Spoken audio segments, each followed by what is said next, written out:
Order, order. I just want to do that, but I'm just starting the meeting, that's all I'm doing. So I will hand it off to our superintendent, and we'll go from there. Thanks. All right, thank you. So tonight we have a budget review session for the draft of the budget that we've put in. And in your packet and on the agenda, principal's been working really hard, and Jason, to pull things together. And I want to walk you through several of the links that are posted on the website, on the agenda, and that are also in paper form for you tonight as a board, and highlight some of the important ones for us. The first two links are just the full budget draft of like the 700 pages that you guys have seen, and again, just making that available for the public. The second one is the budget, the district budget memo, and then the presentation that we covered last week at the school committee meeting. And then the fourth item is a cost center budget increase. And this will be a guide for you guys throughout the meetings tonight. We've broken it down individually by school and on one sheet. But what this allows you to do, and allows for the public to see very clearly, is where the majority of increase is per category when you look at school. And mine is loading really slow right now, so I'm going to turn to the paper. And what you'll notice as you see in each school is that, as we talked about in last finance committee meeting, a majority of our increases are related to salary and benefits. And you'll see throughout that when you look at the pre-K school, for example, the total increase in that budget is $91,000, with 79 of that being related to salaries and benefits. So that means the entire school kind of growth in budget is down to almost $12,000. And you'll see some schools where we've had some negatives come in, and that could be around facilities projects, change in staff, other things like that that brought that number to a lower amount. When you're looking at this online on your computer, there's two things that you're able to do. And one is if you click on what is, for an example, pre-K, if you click on the pre-K piece, that will give you the major increases in that budget and what makes up those things outside of salary. When you look at the detail piece, that would bring you up to every page in the big budget with all of the detail talking about that section. So try to do that to make it a little bit easier for you guys and to show the public exactly where our increases are.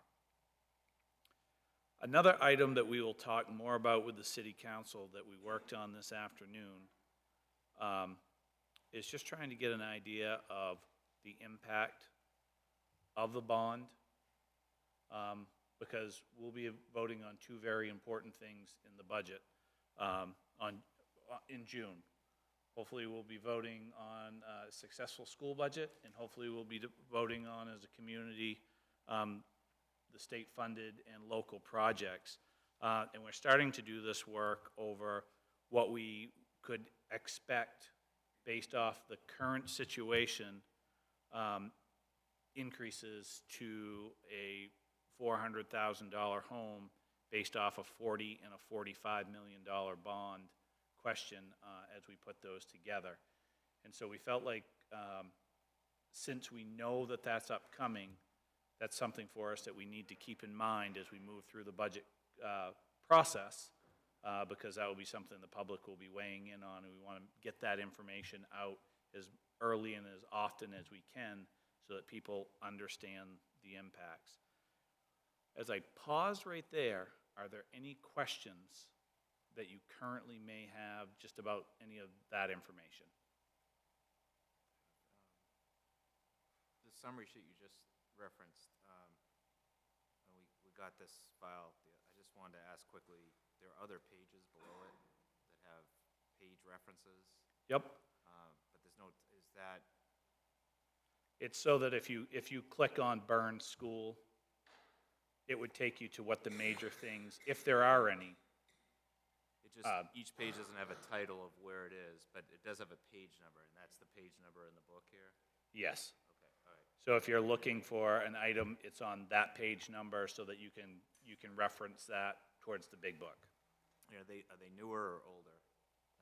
Are they these new ones, or These are from the original budget that we drafted. only because you introduced the summary? Right.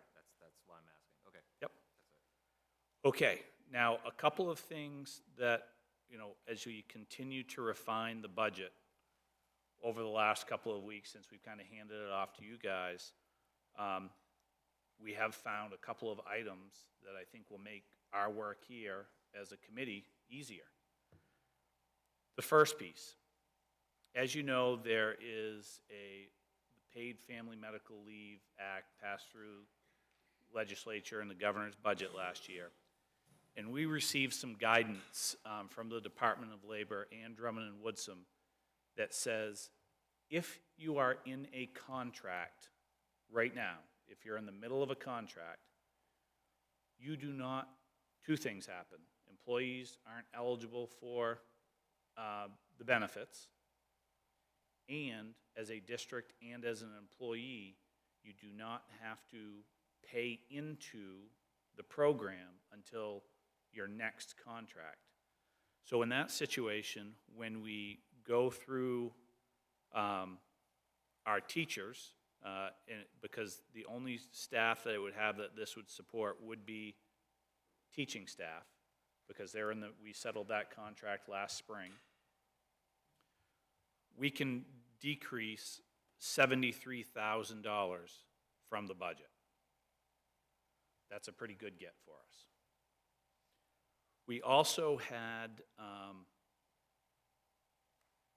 $19,200 on an item that was supposed to be removed from the middle school budget for a high jump pit that we can take out of the budget. And then we had a double posting for a position that was just entered twice of $86,000. And so to start off the day, we can deduct from the budget $178,788, which is a pretty good chunk of money. So what we've done is we've created a new revenue sheet, budget revenue sheet for you guys. That's the cover sheet that lists all the departments. And we are at a situation right now where our expense line, okay, is now up 2.565 million, or 5.175%. But as we talked about receiving the additional $1.5 million in subsidy, where we are today for a tax increase is 1.258 million, or 4.16%, prior to the review that you guys will do tonight. So that changes things. We were at 4.75. We've been able to reduce that piece without taking anything more, just as we continue to review. So we're getting ourselves into what I would say is a much better situation as we move forward. Any questions about that piece?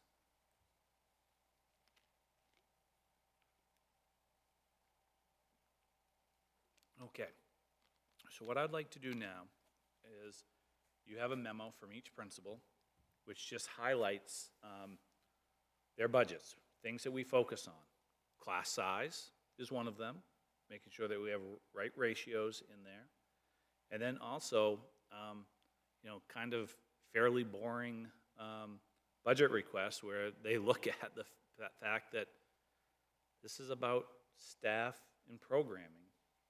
And at the end of the day, electricity still needs to be paid, heat needs to be paid, buses need to run, employees need to have reasonable increases. and our principals are being pretty frugal on some of those requests. We also keep in mind that we're hopeful that the community will support the new buildings, which I think we all want that, and so we are thinking about forward on maintenance, capital repairs, what are the things that need to be done that are essential, what are the things that we will get through. And so I'd like to start with Fairfield and Young School to come up, kind of talk a little bit about the process that they've gone through and the pieces that we need for the budget.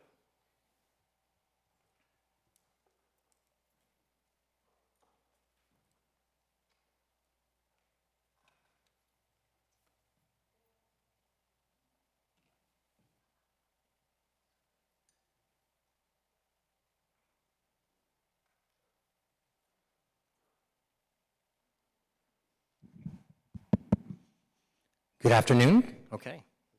That was a little loud, sorry. So good afternoon. So I'm Jeff Mears, I'm a young school principal. Just looking at our memo here, or my memo here, our numbers are pretty solid. We have the right amount of teachers. We're going to be a little bit higher in that in first grade, where it says the average 19.60. We'll be a little bit higher in that young. But we did talk about if we have a discrepancy in numbers between Young and Fairfield, we would ask for volunteers if there was a bigger number to even off the schools, the K-2 schools at some point. And I'm not sure if that's needing to happen next year, but that's something we'll plan for if necessary. So I like where our numbers are at. I certainly wouldn't cut any teachers, that's for sure. Our overall budget is just a little bit higher. Things got more expensive, but we did... we added, which I'm thankful for. I appreciate you guys adding, $8,000 for field trips this year. That took a lot of pressure off our PTO, who would fund our field trips, and now they can do other things and do some more fun things and actually have more influence on our school events and even like some of our, our teacher and kid needs, throughout the year. So I'm really excited about that. And also the Some Days that you added 2 years ago, we have $3,000 for that, which has been a really great thing. We've used that money very, very well. And it's really kind of pretty neat to see like just some of the Some Days that are coming. And we have another one, a teacher one. We have our math interventionist. She's such a math person that she's going to do a coin drive and where the kids count and have a school store and the kids have to count and collect coins. And she's so giddy about this. And the PTO last night approved it, but it was just funny to see Athena's reaction to counting coins. So she's very, very excited about that. So I just thought that was pretty funny last night. Just some of the things, we have our teachers, really take inventory in their classroom supplies. We don't give them a number. We just say, get what you need, and really just think about, needs. It took a couple years to really kind of get the flow of that because they weren't used to doing it in October, November, but like I think we're getting that flow and getting better at it. From the office point of view, we're getting better at it. I know a goal Jody and I have in the office is by the time we leave young school, when we become, hopefully in theory, when we become new schools, we will not have one box of paper left. So that's the goal. We're not going to bring anything with us. So we're not going to have extra stuff.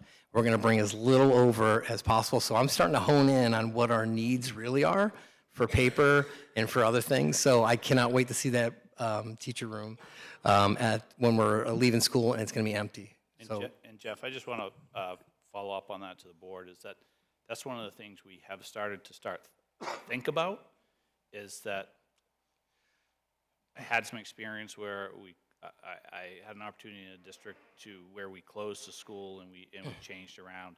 And that was one of the things at that time we were not prepared to deal with, the amount of supplies, stuff, etc., that not only maybe had expired or gone bad, but the request to people didn't want to pack it. And I can understand that piece. And so over the next couple of years, I'm hoping that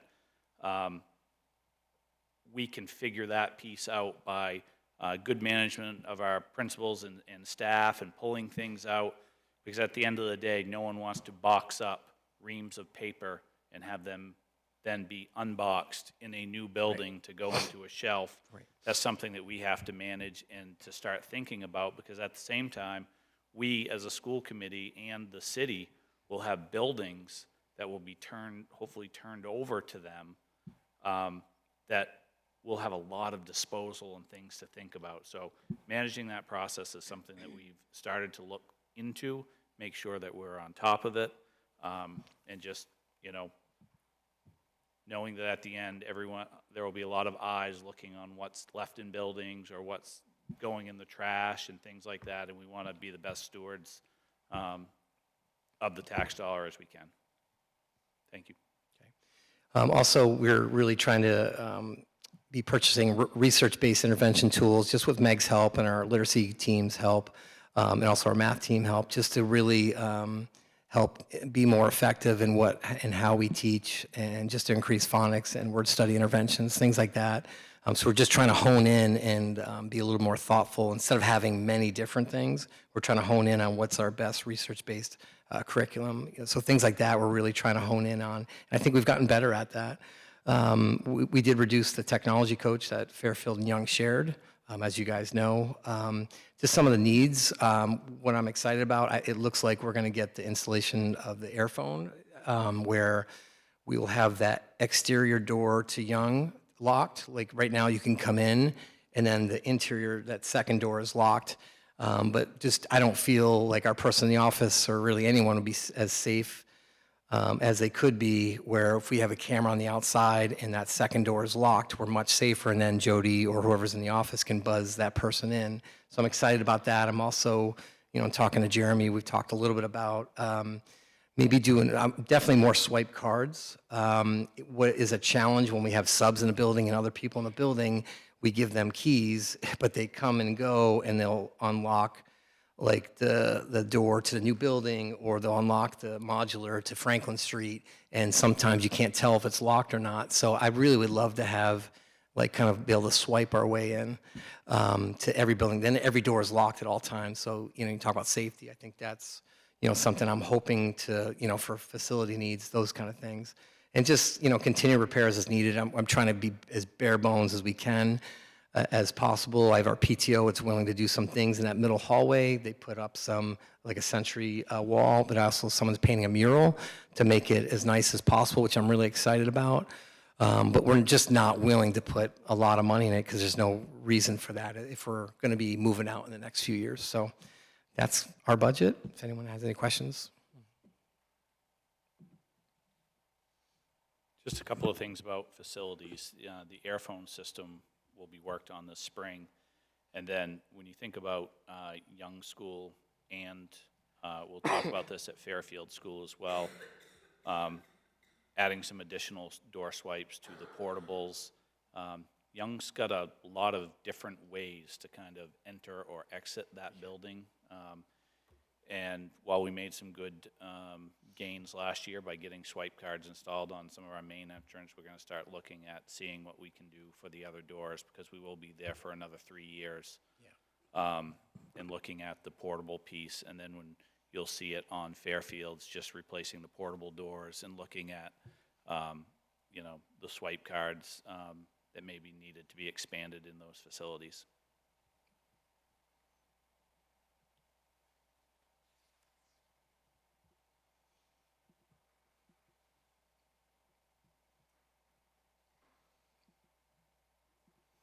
Wendy? My questions will be after. Okay. Okay. No worries. Yeah. Good afternoon, everyone. Wendy LeBlanc, principal at Fairfield School. Much similar to Jeff's report out. Just for the knowledge of anybody listening, our school staff does start considering the budget in October and November of the year looking ahead. So as building principals, we've really asked staff this year and last year to take a very close inventory on their supplies, as we've talked about, thinking of the future move. And teachers submit a budget order before around Thanksgiving time, in which they determine, their need as in 1, 2, or 3, what they have to have and what they would love to have, and we kind of start there.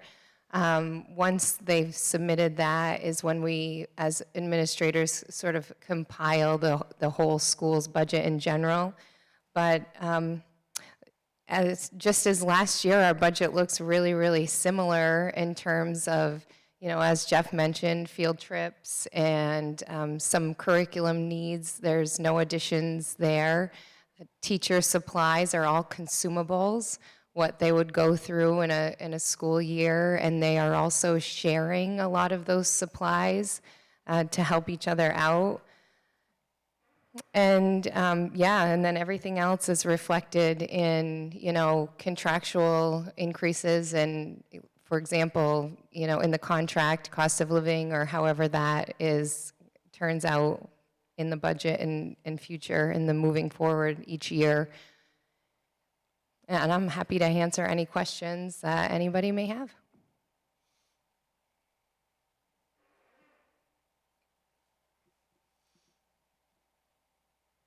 I just had a quick one. So teachers submit what they want in October, November.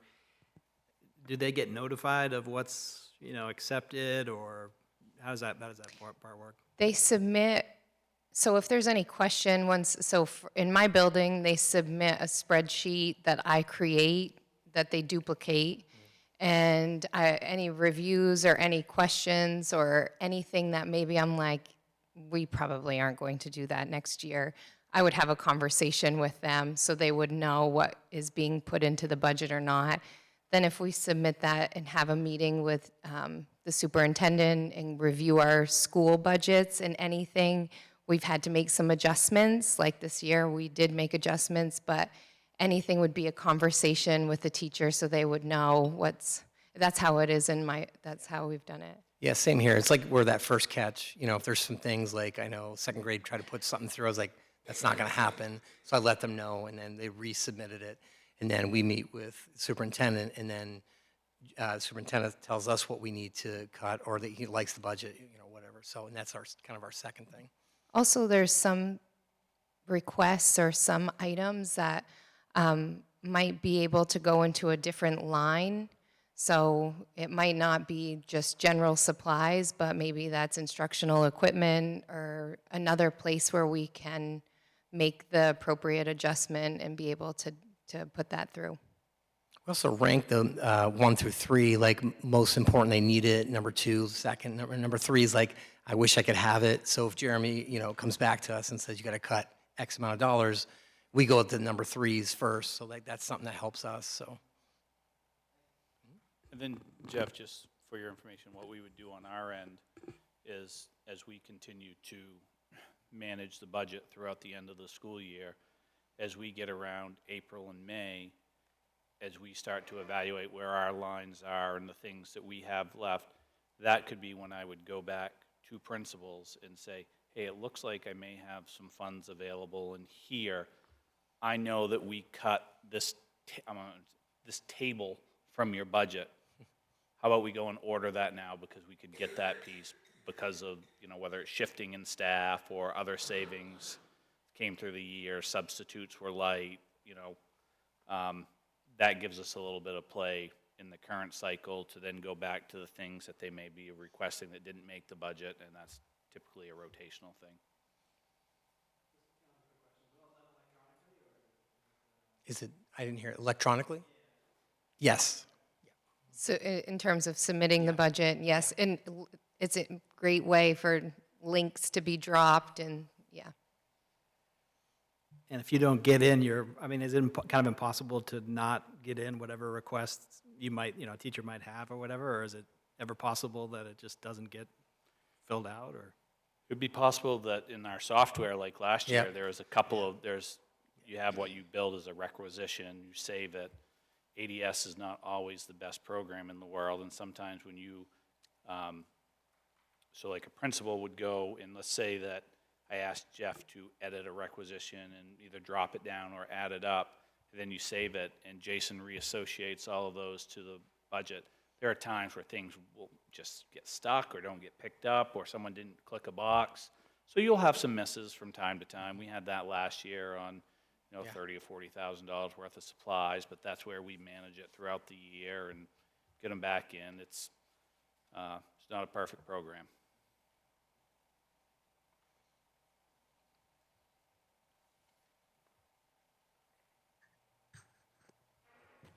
Thank you. I had some of the same curiosity that Jeff had around, his question about supplies. I think it's a question that in my experience has gone back years and years and years, because you want teachers to have the adequate supplies that they need, but there's always sort of this ambiguity around, well, what do they really need, or are we overspending, are we putting too much in? And the whole conversation today about not having too much in the schools when we go to make a move is very interesting to me.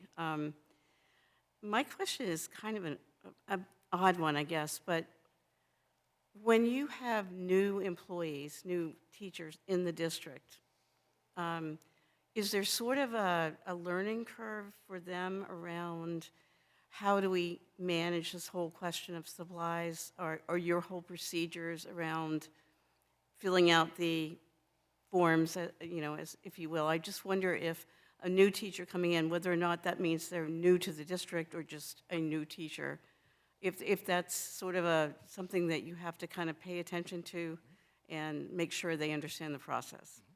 The wonderful thing is each grade level has a team, and they do a lot of this process together. In addition, I've had a few new teachers. When they come in new, let's say we hire someone new, and we let them create a budget rate then, and some of that can come from the previous teacher. We didn't end up purchasing all of those items, or we can find it within our office supply line ourselves to help them with that. But also, all new teachers are connected to a mentor, so that's part of a mentor relationship and responsibility that they would work through that. It's another reason I know all of us principals make sure we check off that we've gotten one, and our administrative assistants, who are amazing and do so much of this work with us, and go through and make sure we have exactly what we need from everybody along the process, along the way. Thank you. I appreciate that answer. Jeff, anything else? No, just our team leaders really pay attention to that, and we kind of talk through that process when it's budget season, and making sure our newer teachers have what they need. And like when we ask teachers what they need, we actually want them to put in what they need. So it's not like they have a certain dollar amount. Like one teacher might get more, materials, spend a little bit more money because there's greater need. So it's not fair. It's not always equal. Kind of how we kind of operate. Thank you. All right. Is this on? Okay. Yep. So thank you for the presentation. So I'm not picking on Fairfield. Oh, It's gosh. only because Fairfield's first in the book, and I was trying to get the formatting down. So a lot of these questions are probably for all the schools, but I'll get them out now. There is some examples, plus Jeff's probably sick of hearing from me over the years. Anyway. No, I'm not. No, it's overall though. So I believe it was in Fairfield too, but there was one position. It might be a newer person that has come into it, and that therefore their salary is lower than the prior person. In budgeting, is that taken into account of potential retirements of longer term teachers, employees, and then that new blood coming in, is that accounted for in budgeting for teachers' positions at all? So I typically do not do that. Okay. Several reasons. One, hiring has changed over the last 10 or 12 years, where our colleges just aren't pushing out the same number of applicants that they have.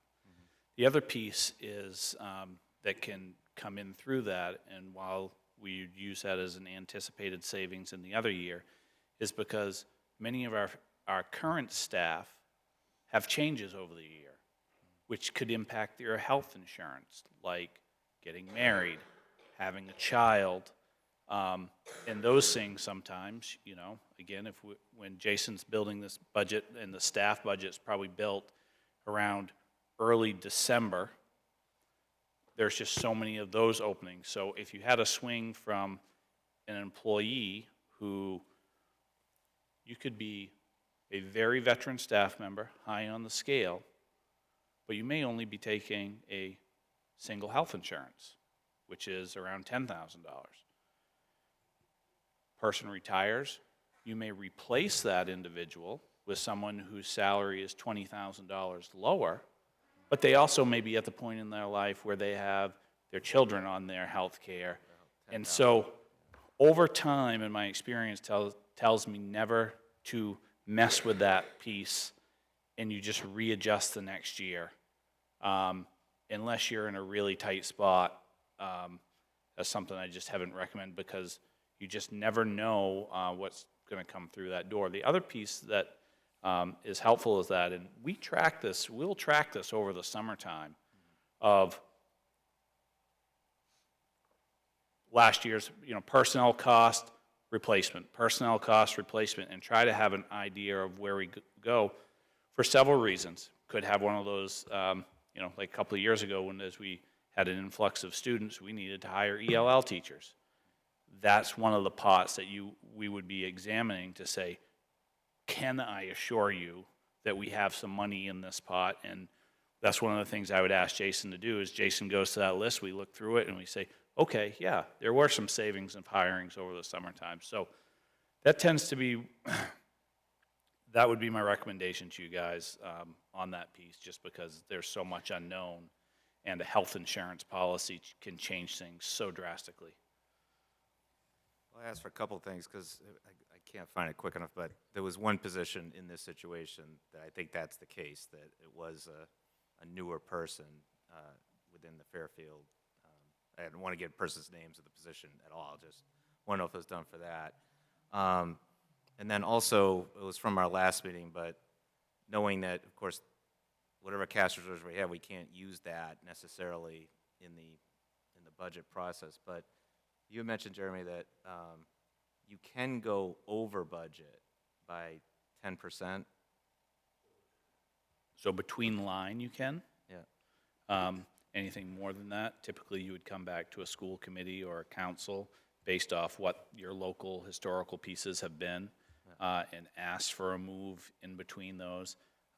Typically that would be done on a major population shift, or a major capital improvement that would be necessarily throughout. Now, in this situation, you guys have Jason, our reserve dollars about $1.5 million. So currently in our carryover, you have about $1.5 million from the prior couple of years. Yeah. You will, I'm sure, have a carryover this year. You'll use, right now we have $400,000 as revenue into next year's budget. If it's more than that, that would add to that total. You guys would have the ability to go up or down. You know, if, like we said, hey, we needed to get the tax rate a little bit more, one strategy may be look at either additional cuts or additional revenue in that scenario.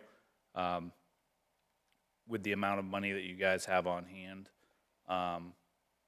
my advice would be that if you chose to use that on an item that you know is a one-time cost, so that you can handle something, get rid of the expense, use the revenue at the same time, and don't create a future budget hole for yourselves.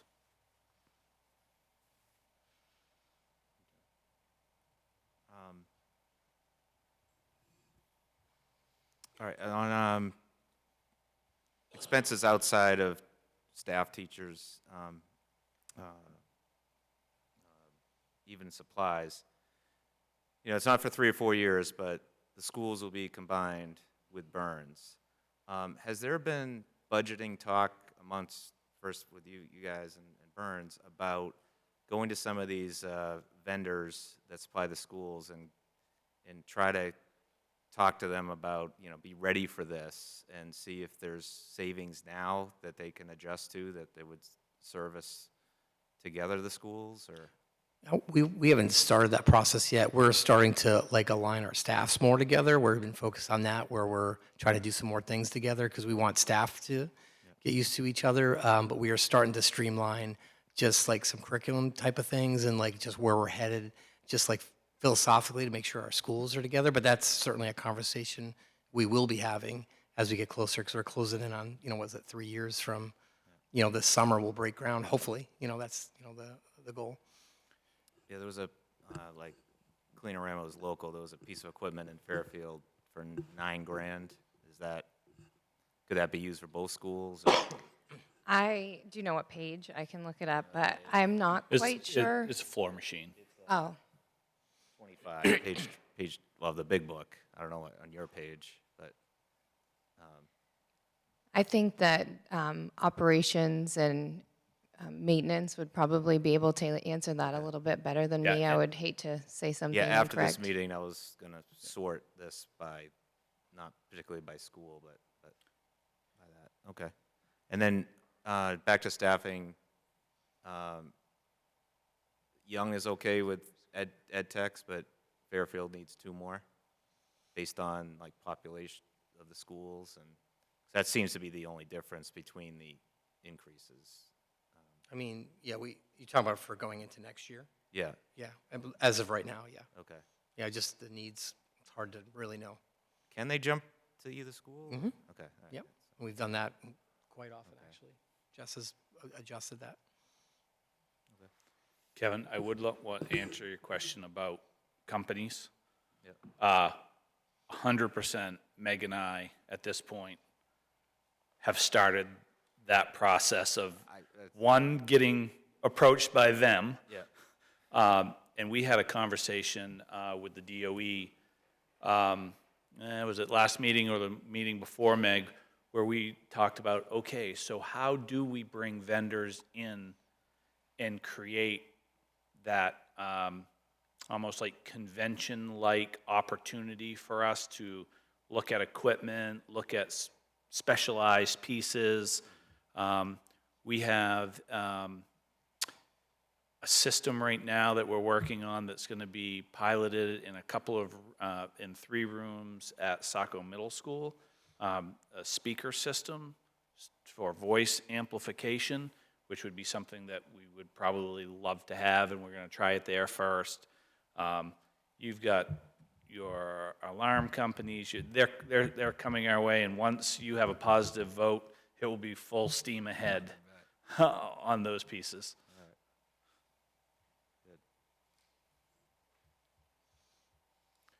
Okay, so the next group to come up would be April and Marie. Thank you, everyone. Thank you.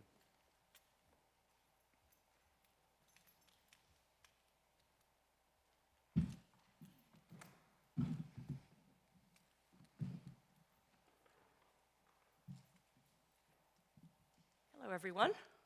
April Noble, principal at Burns. I think that Jeff and Wendy kind of paved the way. We've been working really hard, like they had said, around curriculum and just building our staffs together. And so I think when you look at our programming considerations, they come across very similarly from all of the elementary schools. I think you'll see some of that at the middle school as well. So some of the considerations for us are the same, really just continuing that support for both students and staff to have some days. Like Wendy explained, the teachers in October take a very close look at their inventory.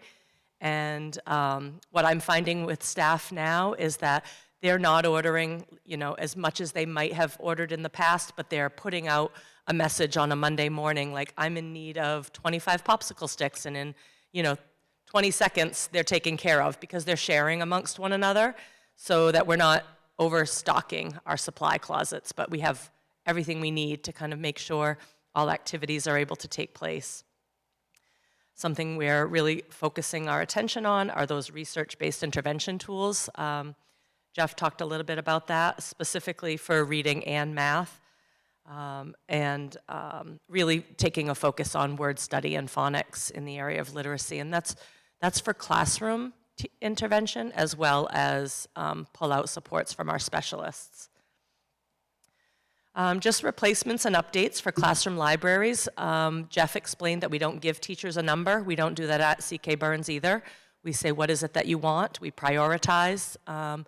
We didn't have to go back and make a lot of cuts with teachers because I think they're accustomed to tell me what you need, prioritize it, and then we do go back and have conversations. After we met with the superintendent, there was some adjustments that needed to be made.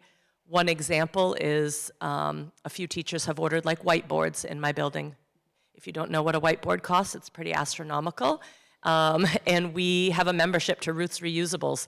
I have a pretty good relationship with them there. I write to them. They save me 2 whiteboards, and I go pick them up in the truck, and someone else installs them. Saves us a couple $1,000s. So those are the kinds of cuts and programming decisions we can make based on can we find those materials elsewhere. There were a few, as Jeremy Ray explained, there were a few school-wide supplies that were not budgeted for last year that got stuck in our budget system. So when you go to our breakdown, there are really 2 line items that look larger than they did in the past. And so we're looking to make sure we get the right amount of paper. So if Mr. Mears has extra paper in his building, we'll gladly take it over at CK Burns. But we got stuck with some of that, so we had to make some internal adjustments this year, and we want to be able to support the paper that we do need, which we're really cognizant of, not printing out too much, and to continue our some days. But overall, the increases are reflected mostly of salaries, benefits, and facility upkeeps. I'm happy to answer any questions.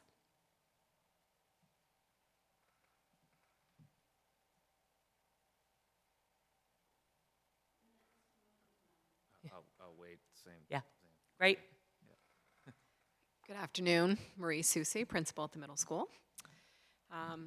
So as the other principals mentioned, some of the items for consideration are the continued support for field trips through the budget process instead of relying on PTO or students fundraising and asking parents for money.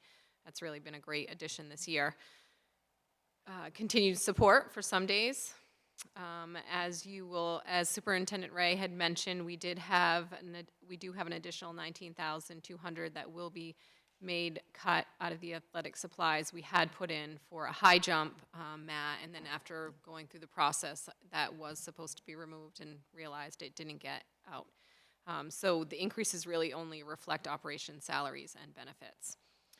The position reductions, we are reducing 2 class positions, as you know, 1 in 7th grade and 1 8th grade. This will bring our numbers comparable to the rest of the district with 10 teachers at each grade level, and still our numbers are class sizes are only at 18 and 19.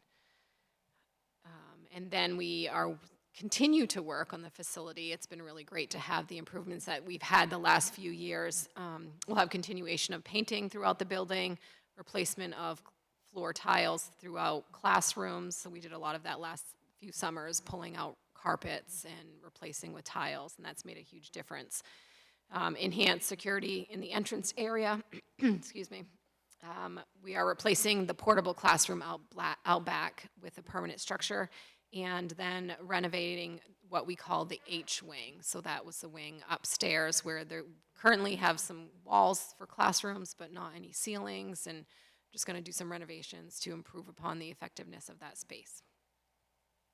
And that's it for me.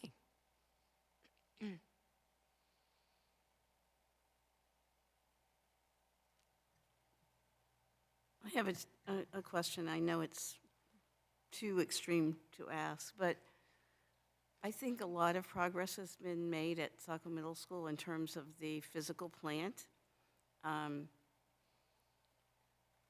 I'm just wondering if you have 1 or 2 things that you're thinking are the next best, the goals that you want to see happen on the earlier side rather than later. I know that's a terrible question to ask you. Oh, gosh. But I'm thinking in terms of what the kids are getting for educational services, you know, all spectrums of the kids. Is there anything in particular that you find really should be a priority for the next year or two or three? So you're saying in terms of curriculum, or Yes. not the physical plan? No? Okay. I think some work needs to be done around interventions, and I know I heard the elementary school principals mention programs for interventions, and I think that's sort of our next step as we see the span of what we're having for students in our classroom is widening, I think, and so providing teachers with some professional development and supplies around differentiation and interventions, I think would be helpful. Okay, thank you. I think we all want the physical plants to be the best that we can possibly have them. Obviously, that's why we're thinking about building a new school. But I know that at the middle school level, it's a really pivotal time in a student's life. So that's why I asked you the question. I hope I didn't put you on the spot too much. Not at all.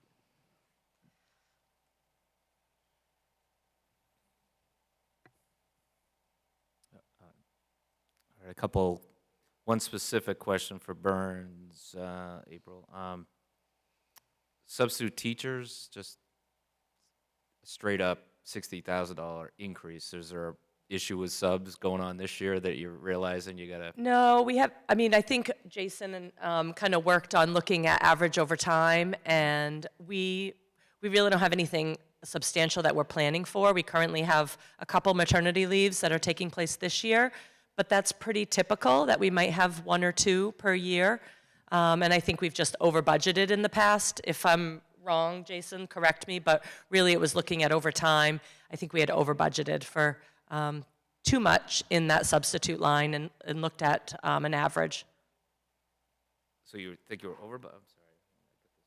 Is that correct, Jason? We had There's to an increase this time. So This for this budget. district-wide was an okay. increase. Okay. It just seemed to hit Burns a little bit heavier than, is that correct? Is it? Okay.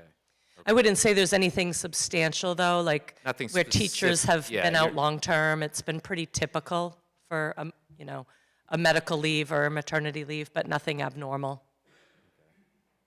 The building healthy? I know it's old. Yeah. Is it healthy? Okay. Yeah, we're doing great. I think, we're, again, trying to be really mindful of our spending, knowing that our building may not be ours in the next couple of years, but I've been really thankful to, be able to earmark some of the facilities. We repainted the entryway and we repainted the cafeteria, 2 areas where our kids spend a majority of time or guests come in. And I think, I don't want to spend that kind of money doing the entire building like at the middle school, but just those common areas have really uplifted just the look of the school, the face of the school, and I think the overall affect of how it feels when you're in the cafeteria feels a little more calm, a little more relaxing and subtle. So we added some speakers. That was part of our budget last year, but they most recently got installed. And so just soft music playing in the background, but those things can carry with us. Those are long-term purchases that, don't necessarily have to stay with the building. But we're being very mindful of large building projects and just trying to do what we need to do to make kids feel welcomed and safe. But yeah, I think the building's in pretty good shape considerably. Thinking about the age, we had a guest in yesterday and remarked on how beautiful the school is. So that always feels good at a 103-year-old building when someone's talking about how beautiful it is.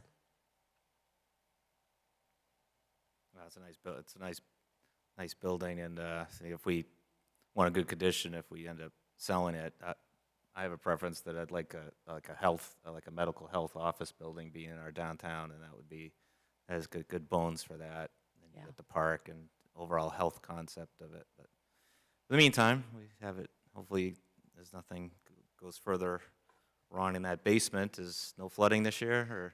No flooding so Okay. far. Today we were keeping a close eye on it with the rain, but no, we're doing really great. And if we do have issues, they're very small, and our facilities crew is great about, coming right in and helping us fix things or get things patched up appropriately. I do think that one of the bigger challenges, though, and for that building that we, you'll see that the front door is in here, and we may, as we look at capital spending and where it's at, exterior doors in that building are in tough shape. Just one from just heating standpoint, but that may be something, Kevin, that as we look at spending at the end of this year or something, or next year, doors at Burns School would be probably a top of the priority list. Yeah, I think, yeah, you always want to keep your buildings up until, of course, when it's done. But I feel like Burns don't skim on that, on Burns, because that has, potential to get more money back when it goes for sale, and it's had other issues over time that I remember. So always try to, keep it up and be ready for the interest that we should get for that, for a good bone building. So yeah, okay. On middle school, we're about to enter into the Thornton Academy negotiations, and it's just my preference having kids go through 8 years. I just finished up TA, 2 kids through it, 4 years. One of my issues is that that the transition I just didn't feel like it was that great, and a lot of it was on the TA side. So that's not a criticism to the middle school.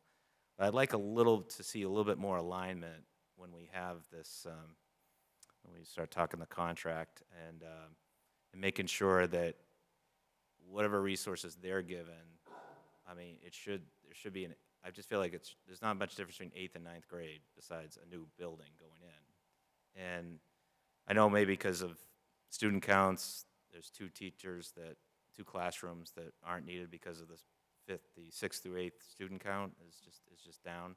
So aside from that, is there regular conversations with Thornton personnel specific to the middle school outside of what happens at the superintendent level? I know they have their own middle school, but it's not, of course, anywhere near as big as our middle school. It's just that has there been any increases in that outreach this past year going into this year? I've been out of the loop for a couple of years on that. So there has been, in the last year or two, some more conversations. I know our guidance department is definitely working closer with the TA guidance department. As I understand, it has happened in the past. I know particular one-off teachers are having conversation. I know Meg Parkhurst is also involved with, particularly they've had conversations around the social studies curriculum. So they are happening, and it would be great to see that happen more, as you said, to just improve the transition for students.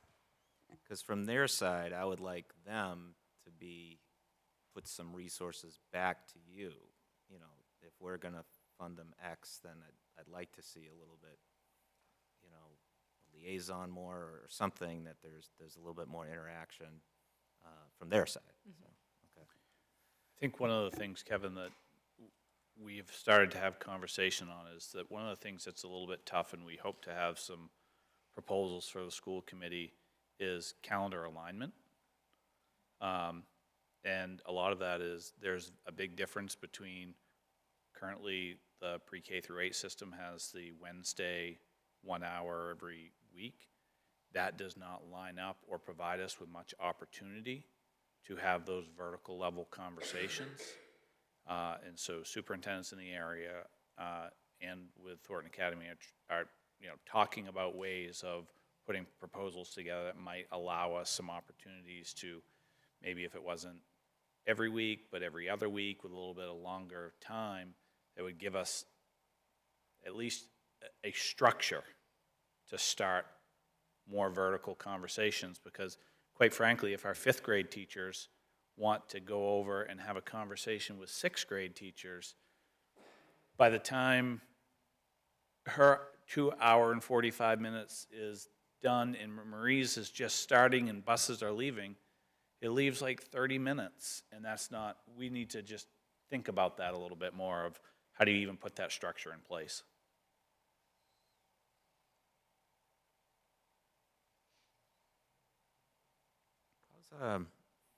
How's the later school times working for you guys over these last couple of years? It's been a while. It's been more than probably 5 years now, but I mean, I think it works really well for students at this age Yeah. to have the later time. I think because at the time, I'll give TA credit that they did align with us on that. I thought that might have been more problematic, but they did that. And I don't know if there's data coming back from that 5-year difference of, I know we had COVID in between, so that screws everything up, but. I think, Kevin, we're actually like 9 years in on that. 9? It's been 9 now? Yeah, it's been that long. Jeez, I know it was more than 5, so. I think if we probably, no matter what the data said right now, I think if we asked our teenagers where they were at, it's a pretty different thing in their lives.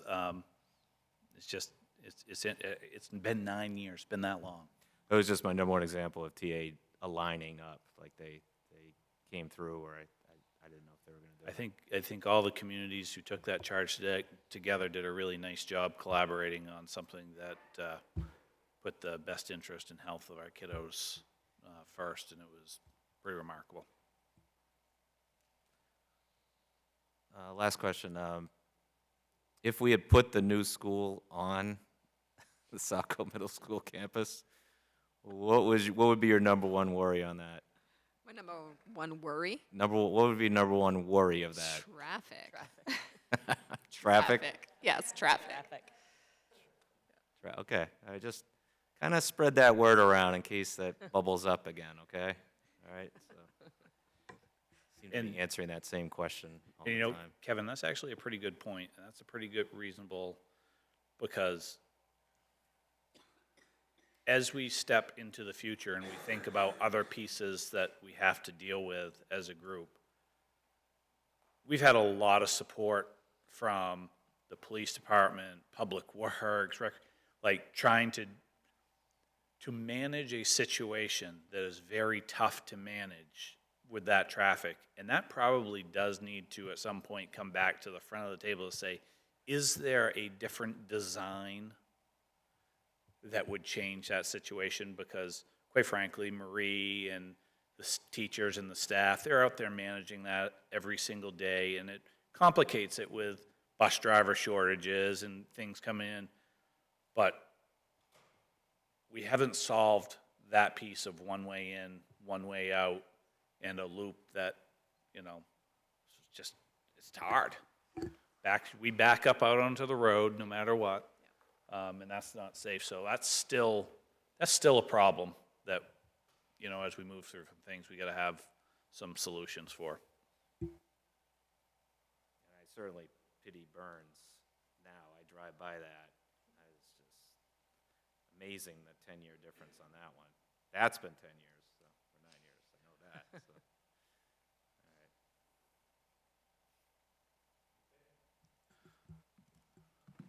So let's talk about special education and pre-K.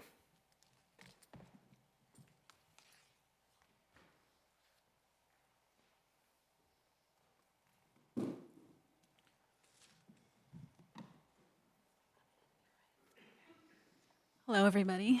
I'm Jamae Walker. I'm the coordinator for pre-K. In looking at my memo for pre-K, the class sizes and ratios, we have to adhere to an 8-to-1 ratio in pre-K. So we have budgeted for the correct amount of teachers and ed techs to make that happen. Moving into our increases section, if you look at the pre-K detail report, you'll see that part of our increase is the total in rent increase that's out of our control, and supplies. We were one of those schools that got caught up in that ADS glitch last year, so essentially we're just putting that supply line back into the pre-K budget where it was previously. And then for programming considerations, like other schools, our teachers inventory their classroom supplies and prioritize their needs. That helps to assist with cost management. We also asked for support for field trips, not relying solely on the PTO, It helps to reduce the burden on the external funding sources.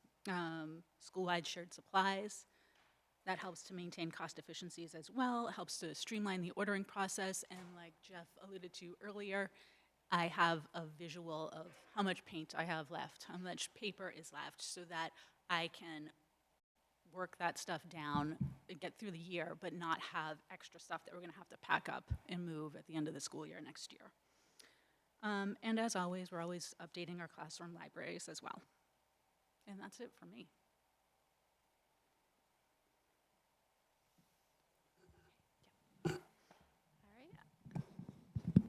I'm Jessica Clark, here representing Special Services. So the thing that I started to share, I linked the anticipated special education assignments and case management with specialists to give you an idea of how our services are allocated across the school district.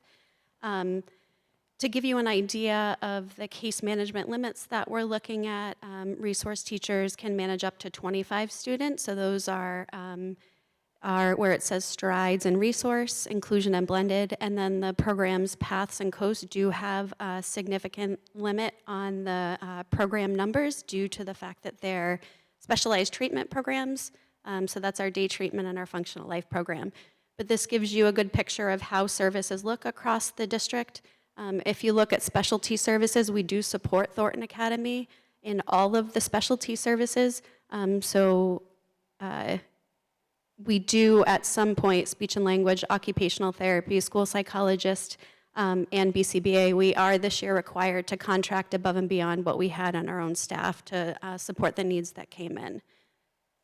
Going into next year, we've taken a look at those, the numbers and the anticipated needs, and we think that with the moves that we're anticipating, we'll be able to maintain the staffing. But we do, we're always cautious because we do have students that move in and needs that are unanticipated. So that's a general overview of our anticipated caseload. Some of our increases on our budget drivers, I wanted to show you the out-of-district costs and go through this just for a little bit. We, as a Saco School Department, have Sweetser residential in our district, so when students are assigned to Sweetser, they become state agency clients and therefore become Saco's responsibility. We're reimbursed for those costs, but Saco is responsible to provide those monthly. And so I've split up across the different grade levels what each fiduciary responsibility is across state agency and the non-state agency clients. There is a potential substantial increase in the 6th to 8th grade, and if that does occur, that would be something that would be explained to the school board because it is above and beyond what we would normally do for an out-of-district placement. I did want to indicate that because that's something more than we would do for any placement. 9 to 12, so again, we as the Saco School Department are responsible for special ed pre-K through 22. So we do manage all of the IEPs at Thornton Academy and all of the IEPs that are state agency clients, as well as all of the out-of-district and out-of-state clients. So we do have a list of those as well. And then I just shared what some, on the last line, the total out-of-district costs for us are $1,497,206. We estimate reimbursement from state agency clients, students, and reimbursable service of $845,707. So our out-of-district total costs are $651,499. Most of that, fortunately, we've been able to assign to our local entitlement that we get every year, and so most of that does go towards that, and we're trying to not put that on the local budget.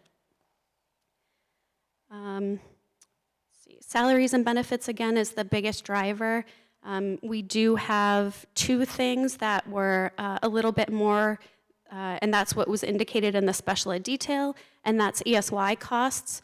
Again, just looking at our expected needs, what we did last year. Last year, the services that we provided were shorter than we're used to, so we're trying to see if this year we can provide more of a more ESY program for the kids that need something more than just a 4-week program. So as we work through that and estimated the cost, that's about what we're looking at for an increase. And then we do have a contracted psychologist that does the clinical and psychology supervision for all of our day treatment and functional life programming. So we do need that level of clinical supervisor, and so we contract with somebody separately for that, and that's the $10,000 increase. Some programming considerations, I mentioned a little bit about the substantial increase in out-of-district costs. Those out-of-district costs aren't managed or not given by the entity or the school, it's done by the state. There's a rate that they assign, and then we're given a letter every year when those rates are increased, and we just have to adjust our budget based on what they say the cost is. So as they're starting to look for more staff and not able to provide the services, those increases are going to be passed on to us. Something else we want to be cautious of moving forward is out-of-district placements that typically provided related services, such as OT speech and psychological services, are now requiring Saco School Department to go and do that for them because they can't provide it and we're the sending district. So thinking about how the services are allocated, all of our specialists are responsible for absorbing all of these extra evaluations and assessments, so we do want to be mindful of that as well. We do want to continue to expand our curriculum, our curricular offers for students with intensive needs. We've been really successful in implementing an Orton Gillingham program called Sunday. The teachers have been very invested in it, and we do have a reading specialist that's investing in more programming and trying to research more ways that we can provide interventions for our more intensive reading special needs. The budget process, all the principals talked about how we go through it. This year, we're doing a lot of supply alignment, a lot of curriculum alignment, and then we do have a lot of online software and licensure, so we've been able to tag a lot of groups together and save money by doing longer-term subscriptions and having certain passwords and certain people housing the passwords and then being able to allocate accordingly. We also have had teachers not budget anything, so some teachers do just say, oh, I don't need anything, and we do actually look at those and go back and say, we suggest these are the basics that you provide. So when you're saying, making sure that there's a system, Beth, we want to make sure that everyone at least has something that they've turned in, and even if it's pens and pencils, just to reserve some kind of fund in case something needs to be changed. Position and reductions or addition, the only thing that we're looking at is, again, with us trying to look at the next couple years and how we can better streamline what we're doing and who can absorb responsibilities. We did contract with somebody for our state agency client services. They were reimbursable, but we don't need to do that anymore, and our administrative team has figured out how to be able to do that, and so we can be reimbursed for those services and not being paid an extra contractor. So that's a savings of about $60,000. That's what I have. Thank you. Is that the reduction in contracted IEP? Yep. Okay, thanks. Actually, quick question for Jeremy, too. I know you had mentioned their state legislature up for possibly having us cover pre-K. Has there been any more information on that, or? So I believe they had a hearing yesterday. They have a work session, and they have a hearing next week. I think for us next year, I think that we would not be a pilot site. And for one of the major reasons is that we don't necessarily know what's going to happen with the building that our pre-K is in, and we need to probably solve that solution first. Doesn't mean that we still wouldn't have the CDS teacher involved or ed techs or receive some of the support, but probably taking that all on full force is a little tough for us just because of space limitation. We don't have another classroom, we don't have another room in that building that we can use. That hamstrings us a little bit. I do think that's going to move forward, and I think that probably Saco's response would be in a 2 to 3 year mode of taking that on. And a lot of it's just because we're building and space-wise, we're in such flux. That will be a challenge for us. Or we'll have to approach it with a very fractured type system.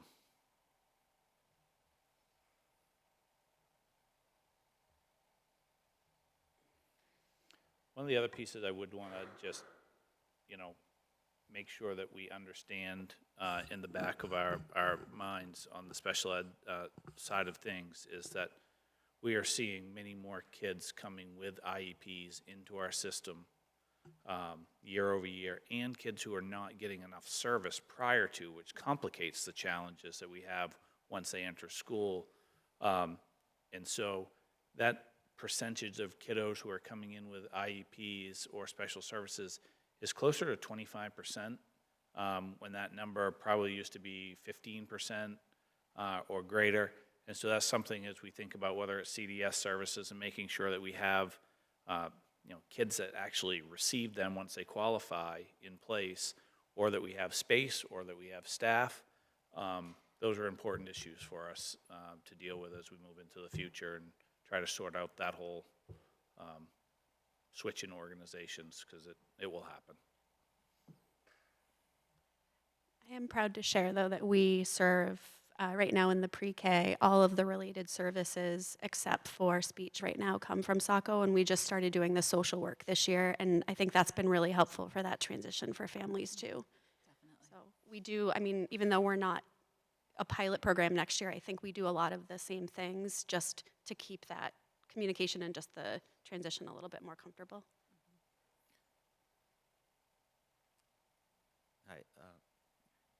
Hi. Jessica, if you mentioned about Sweetser and reimbursements, I know it's hugely complex, but in the budget process, everything, what do you feel like are some obstacles of trying to match up those, getting reimbursed? Because you're going to be netting some of this to the, it's not your own expense, but I mean, is there time gaps? Are you thinking you're catching everything to get, or is there maybe holdups from the state, or what do you see any issues with that would either streamline or actually maybe reduce some of the costs that we incur? I think honestly, I think it's not a system we can rely on, and everything is very delayed. I mean, we'll be in reimbursed, but I believe it's a year out before we actually see that money. Or, there's a time period, so it's hard for us to estimate and then be sure we're going to recoup exactly what we want. So I think it depends on who you get and who's processing what it is. And I mean, how is that, about a year, Jeremy? Yeah, I mean, it seems to me like state agency client money is typically a little bit more reliable than when you talk about main care or CDS payments. That piece, just my history has told me that's a more reliable piece. What can be challenging is that sometimes a kiddo moves in and you have to make sure that the state knows that they're a state agency client. And I think that's a unique challenge that Saco faces with Sweetser here in town, that other districts, we used to have the same thing in Westbrook when I was there with Spring Harbor Hospital, of how you become the educational agency. And so you have additional meetings, and you have a lot of kids that you're managing that are in and out for shorter periods of time. And I think that's one of the, if you look at the Saco Special Education Office, the additional, secretarial support that we have here is just to manage kind of that situation. Because if you're not watching it, Kevin, it could have a huge impact. And so, that's a challenge that when you think at $850,000 almost of making sure you're keeping track of, that's a pretty important piece. I think when we look at our other revenues that come in on the special ed side, the main care one, we need to continue to refine our ability to collect that piece. And some of it is not a local issue as much as like the state will change their rate and things get held up for a while. And whether that happens in Saco or happens in Biddeford, I'll go like 4 months and like nothing. And then we call in, it's like, hey, where is it? And then you'll get like an influx in like over 3 weeks. And again, sometimes I think it's like who's processing your claim on those pieces is a hard part. I do think that, we're relying on about $400,000 in main care dollars. Last year, I think we got to like the $350 level. There are some challenges on, again, if you don't have a filled position because you haven't been able to hire, you're not able to bill. So while your revenue may be short, your expense side is not getting hit because you don't have somebody in that position to do that. And, you know, obviously having a full staff as we go through contract negotiations and look at salaries and whatnot, that impacts the revenue that you get and the expense that you put out. Yeah, I'm certainly not trying to, say, make money. On the other side, saving money is making money, but is that balance of getting that position in there could get you just a little bit more revenue? Correct.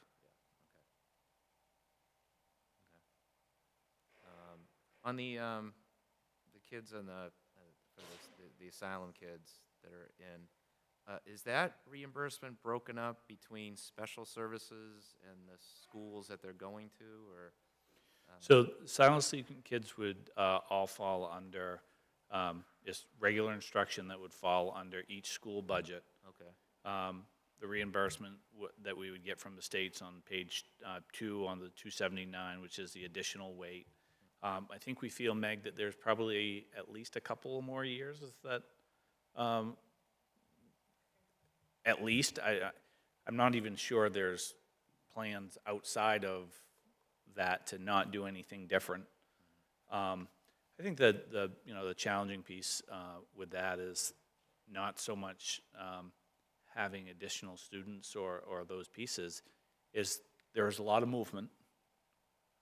We can have kiddos who, there was a point in time this year, Meg, where we went, like, it was like 20 kids left and 20 new came in.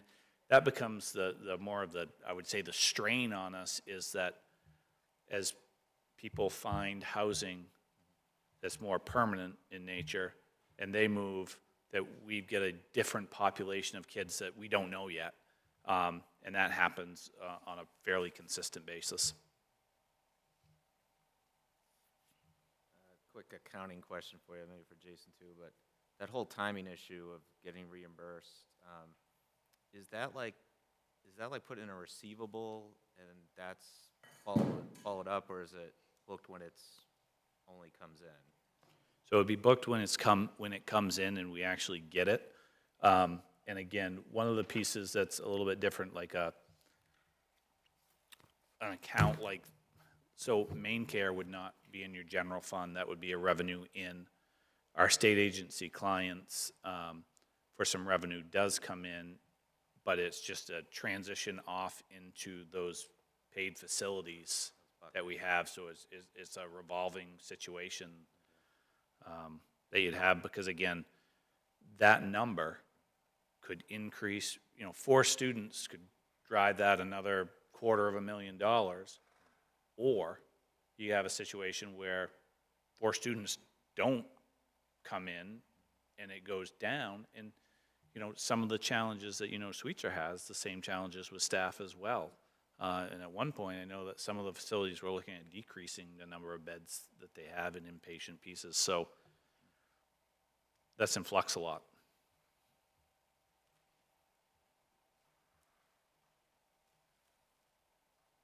Another question. You had Thornton Academy on here. How does that piece confuses me, to be honest. So we're responsible for special education through high school. Is that money just sort of, how does that work as far as the budget goes and affect, ultimately affect us in the lower grades? So we pay regular ed tuition to Thornton Academy, which, Jason, 14 million-ish. And then we have special education tuition that's around $2.2 million that gets paid to Thornton Academy.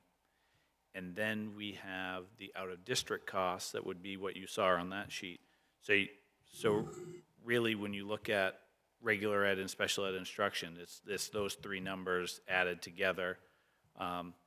Jess and her office are responsible for IEP meetings, programming, responsible for any disputes that could come, lawyers' fees, those things from any students in the special services pre-K through 12 realm, and that's even changing now where we have to program for up to 22, and those costs are school department costs, oversight by Jess and her team with instruction with Thornton Academy teachers.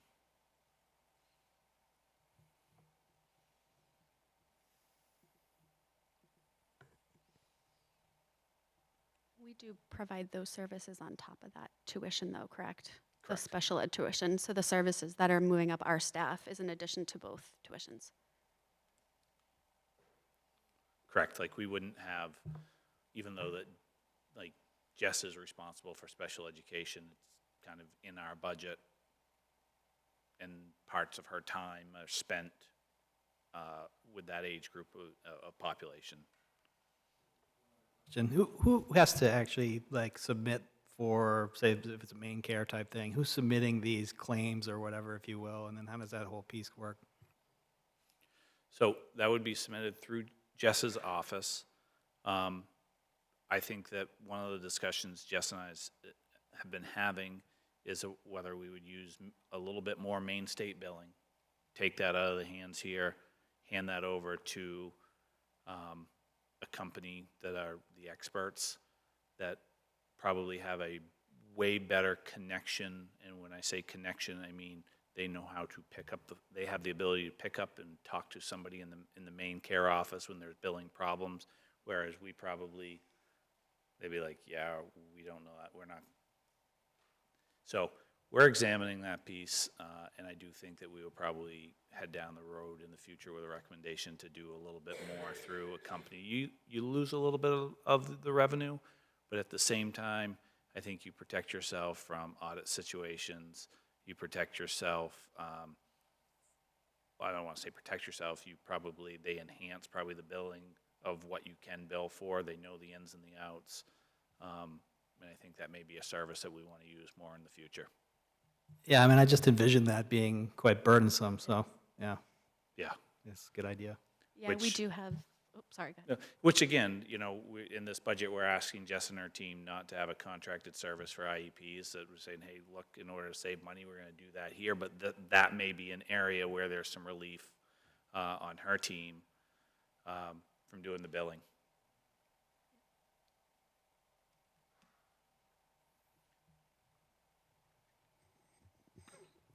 I think this is a connected, I think this is a connected question. Just when you were talking, you mentioned the contracted psychologist, and that was going to be an increase of about $10,000. I don't remember well, but I know in the past we have both had contracted psychologists and then in-house as well. So do we have in-house psychologists at this time? We do have one full-time psychologist scheduled or assigned at the middle school, and we had two full-time through the Southern Maine Administrative Collaborative.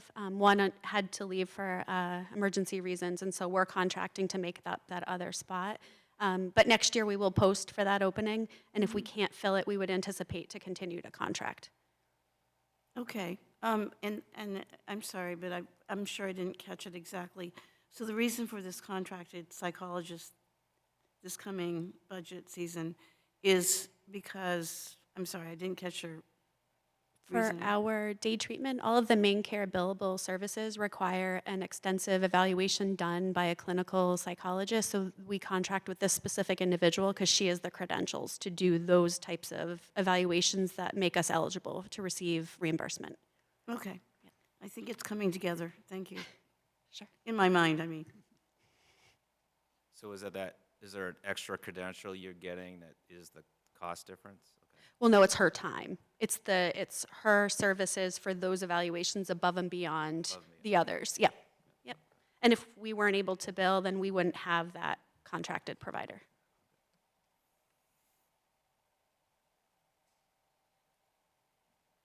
All right, a couple quick ones on pre-K.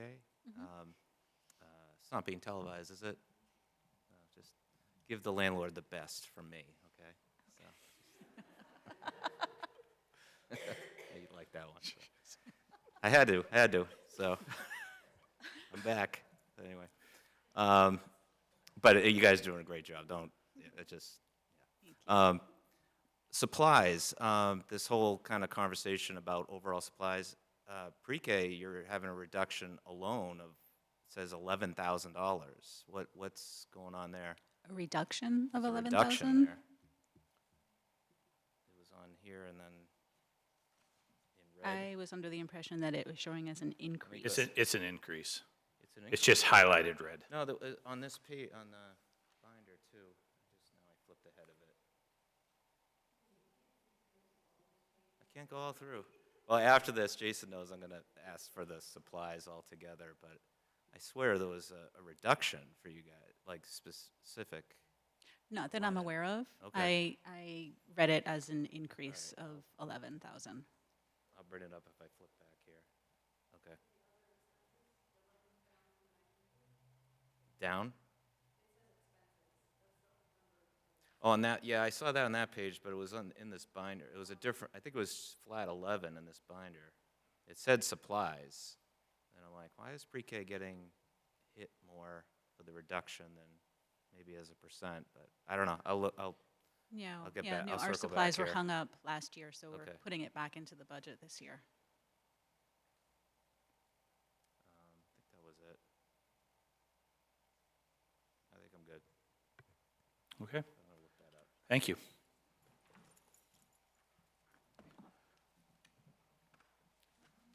So I think the next steps for us is to, first, I guess the piece would be is that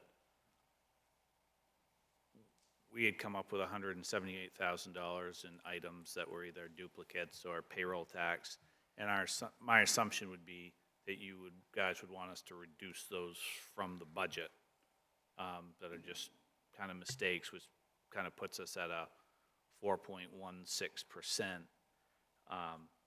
We would kind of get an idea by the end of the month on health insurance.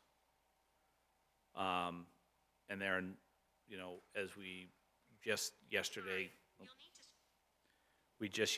got our kind of special ed kind of estimates from Thornton Academy for next year, so we've got to kind of look through those pieces, a little bit. But I guess just looking from you guys of,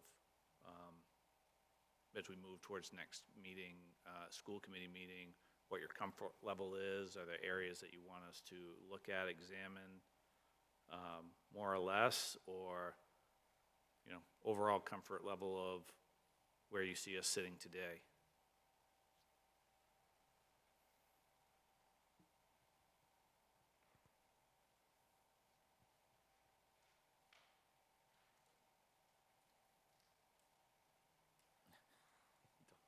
Just because I'm sitting in this chair, doesn't look at me.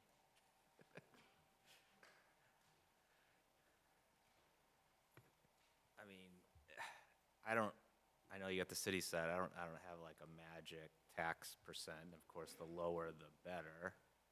We've talked about this already before about, the cash carryover and doing special, things that come up. You would do a special request, I guess, on that. I would really like to make sure that the budget has enough supplies for everyone, and I don't want to see necessarily any positions cut. And if it's a position, then can it be reallocated somewhere else within the schools?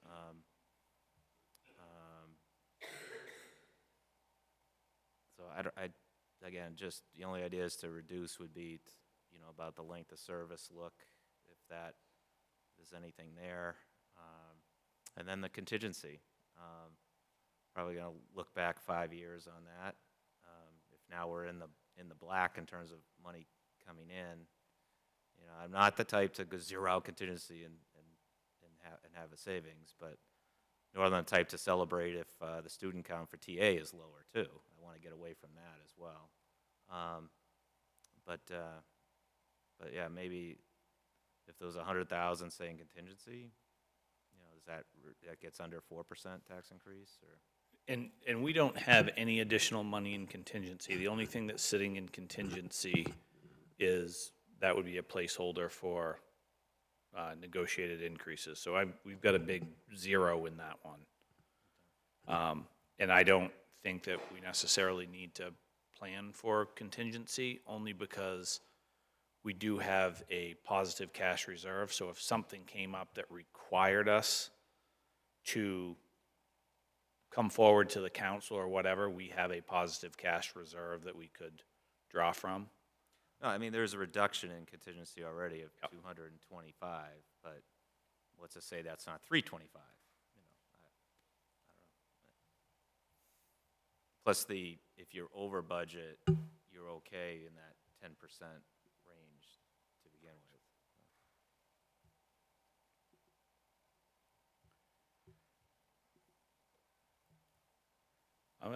Just from my point of view, I know that we don't want to, eliminate positions, but I think that, we do have some concerns about budget votes and where we are, and, I think some of them are very backed up by just, they're unfilled. We look at ratios. When we need something, we need to be able to go to the city council and say, we need this because of this. I'm feeling pretty decent about the overall piece of where this is coming together at this point in time. If we want to talk about supplies and making sure that we have enough for supplies, I think we could have an account that principals could draw on. If we really wanted to get serious about supplies, we'd figure out how we never send out any lists at the beginning of the school year for parents to fill. That would be my perfect thing, is to say, don't send those out. If you have back-to-school supplies, you order them. When kids need things, we order them. Maria and I have had conversations about that over time, that we have to remember that our community is becoming more diverse, and that 1 in 4 of our children live in poverty, and that when we send those things out there to the public to pay for this or to pay for that to parents, that many kids experience a very different response from home. And so if we wanted to do anything on supplies, I would ask you guys to consider what it would cost to say, let's be done with asking for Kleenex, asking for paper towels, asking for 3 rulers, a pack of crayons, and 2 notebooks.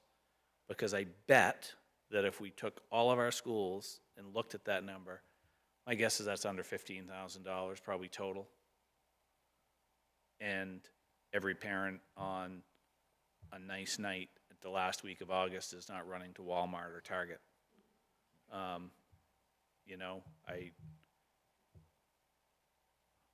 would like us to continue to support things that don't place burdens on families in any particular way, and create a situation that it's that student X has a $10 notebook and student Y has a $2 notebook to start the school year. Or back in my days growing up, you knew the kids and families that were doing okay because they had the 64 box of crayons and the others had the 8 box of crayons. Why have that? Why have that in our schools? There's no need for it. This might be off the budget. Well, it's an off budget, but in terms of supplies, getting money in, and we were talking about traffic before, and it's just amazing how many kids are now driven to school. I know COVID happened. I know working parents and all that, but the volume is just incredible. Yet we got to pay. We're paying for bus drivers and the buses to provide that service. Maybe there's a way that if you're driving your kid to school and using our roads and clogging the traffic, could there be some sort of voluntary contribution to make to the schools, and it'll go to supplies. It'll go to these supplies, and have this talk with parents. Have a real talk about maybe the proverbial bucket is out there to, if you're dropping off a kid, put a buck in for their supplies. But it's just incredible. I'm disappointed in my own fellow parents. I know teachers themselves, ourselves, do the drop-offs, but it is just 10 years ago, the Burns situation. Of course, the middle school is that traffic going. I don't know if the exits will really help that much there, but All I can say is that yesterday morning I was one of those parents that took my kid to middle school because I had oh, I've caught you. I know. I had ski gear that I needed to get, and it was my son's birthday. That's fine. That's, And the one thing that they wanted to do was to stop at Hillview Market. And I thought to myself, okay, yeah, not a big deal. Went to Hillview Market, did the birthday meal for breakfast, and then I realized I had to turn out of Hillview Market. good one. And I was like, what was I thinking the night before? Because it was kind of scary. And it wasn't like anyone's doing anything bad. It's just there's so much traffic on that road.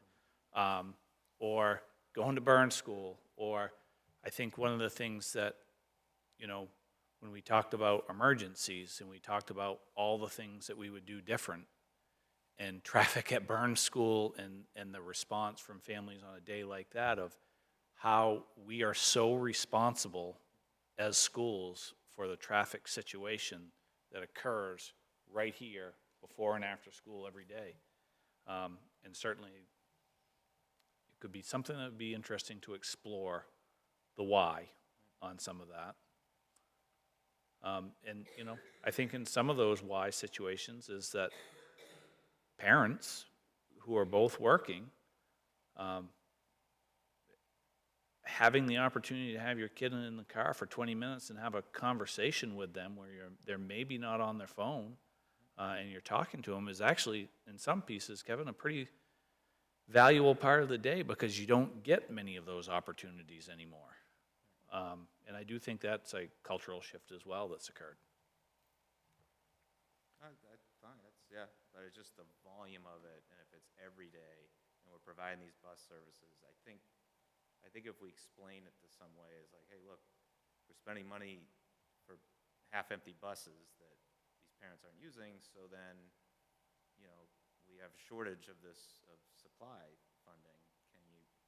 Can we do something volunteering-wise that it feels like they're contributing for what they're not using for, say, the buses?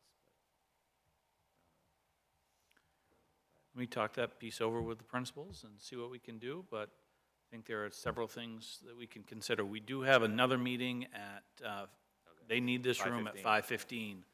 And so we'll come back with something, and if there's any pieces that you want to talk to me about, please reach out, and we'll talk at the school committee next week. Just one thing, Mr. Superintendent. I feel like you are our guideline as to how you would like to see monies distributed or redistributed. So I am very anxious to see what you have to say the next meeting around. Thank you. Thank you. Do I get to slam this? Meeting adjourned.